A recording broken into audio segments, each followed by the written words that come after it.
Good morning. It is actually sunup. 5:40 a.m. 5/15/2017. Good morning. Maybe I said that already. I'm on coffee number 3. I'd been up since like 2:15, and I came out here and started messing around, looking at a few things. Got all these windows or tabs open up here. 2 or 3 videos, and just, it's crazy. So, but it came to my mind, as it tends to do, about one of the times they forced us into sessions. And it might have been after that time that they separated us by force. And we were complying or trying to comply, which was never going to happen because that's another part of the story. You can keep on trying to comply, but we didn't ever reach the goal. They kept changing it, and well, back to what I was talking about. Maybe I can get back to that later. When they said we had to have these sessions, they threw this name on us, and I knew the guy. He ran a practice out of his home across town. Him and his wife were both into it. And the reason we knew them was because they both attended the same AA meetings that we did. So I knew all about what was going on with them. And I tried to explain. I'm like,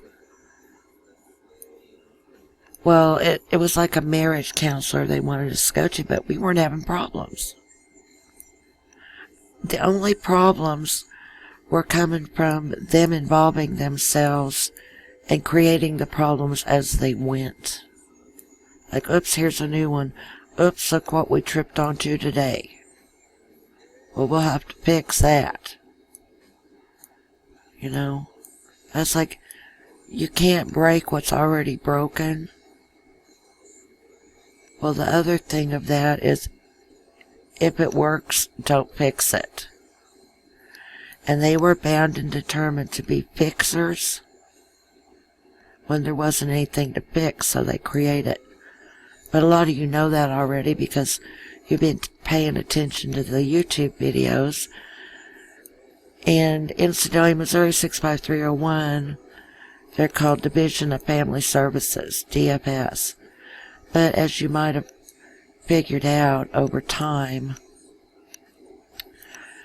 they're not called that everywhere. They're in, like, for instance, California, there's CPS, Child Protective Services.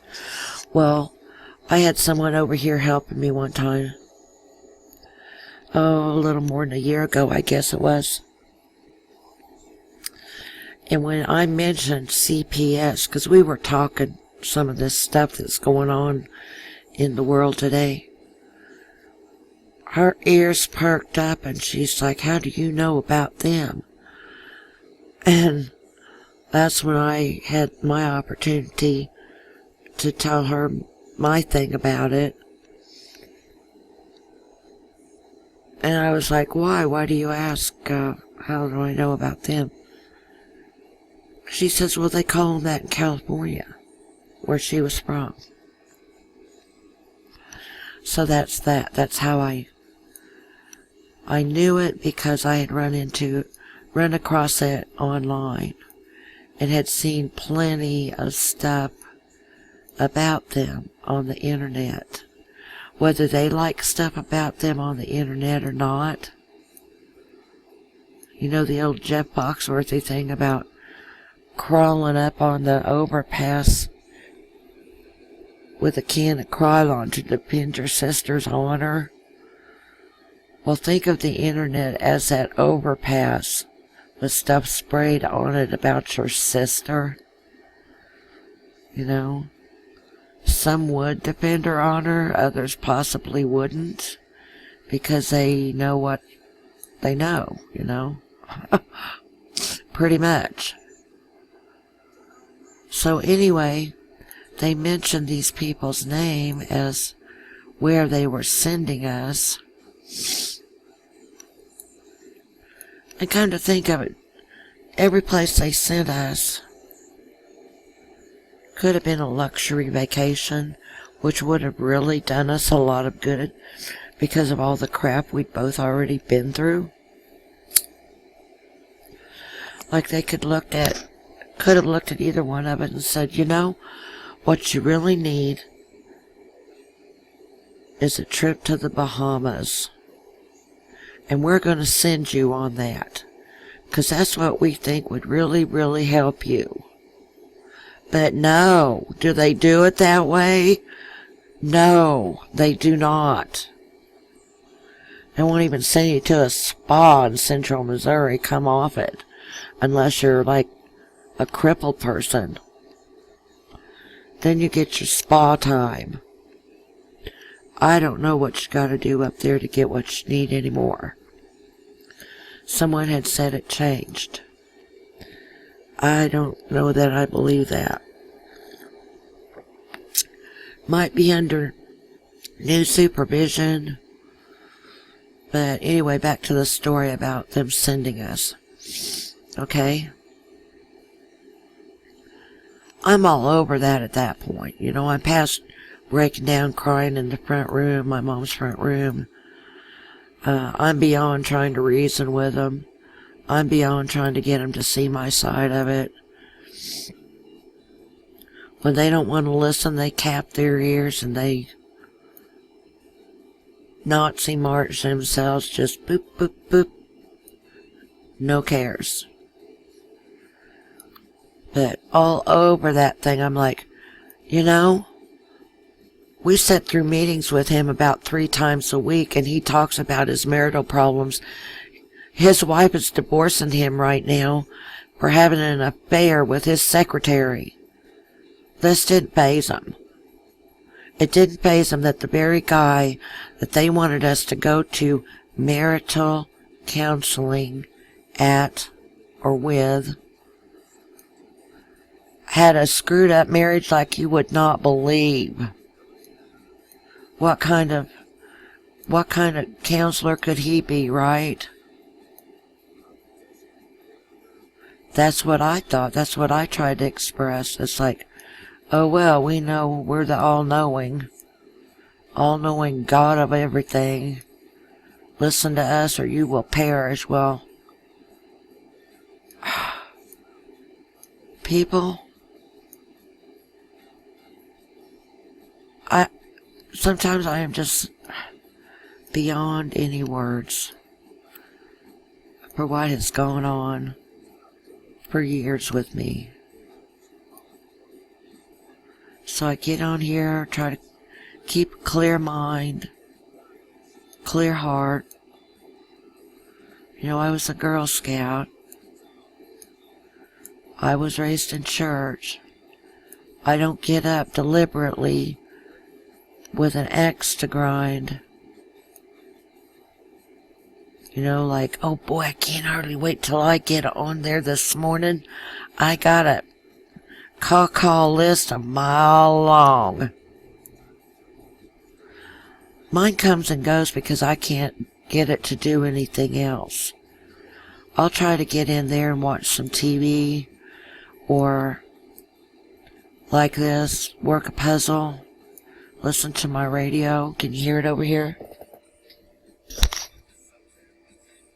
Salt in the swing. But it'll snap right back because it devastated me. What's the cure for devastation? Why don't they have any degrees in that department, huh? I look at it like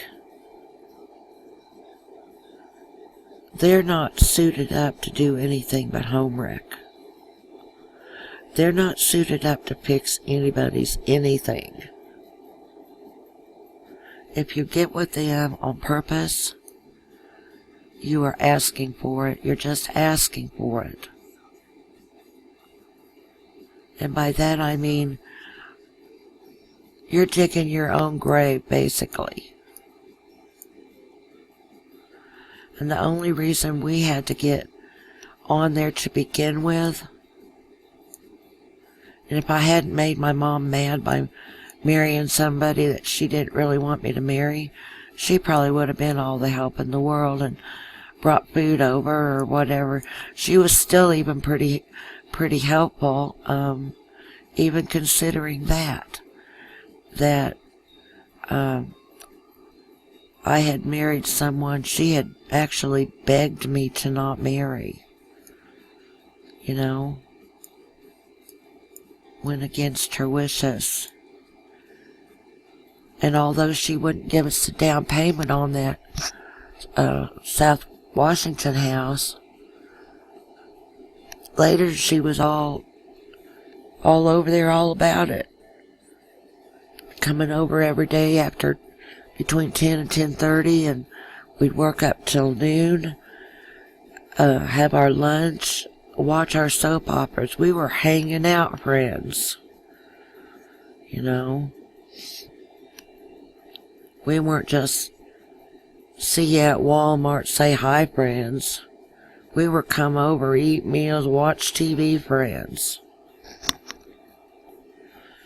So a lot of this stuff they put us through is totally not understandable by me. I don't get the drift of what they thought they were accomplishing by sticking their head in between John and my sheets, bed sheets, like it felt like they were doing.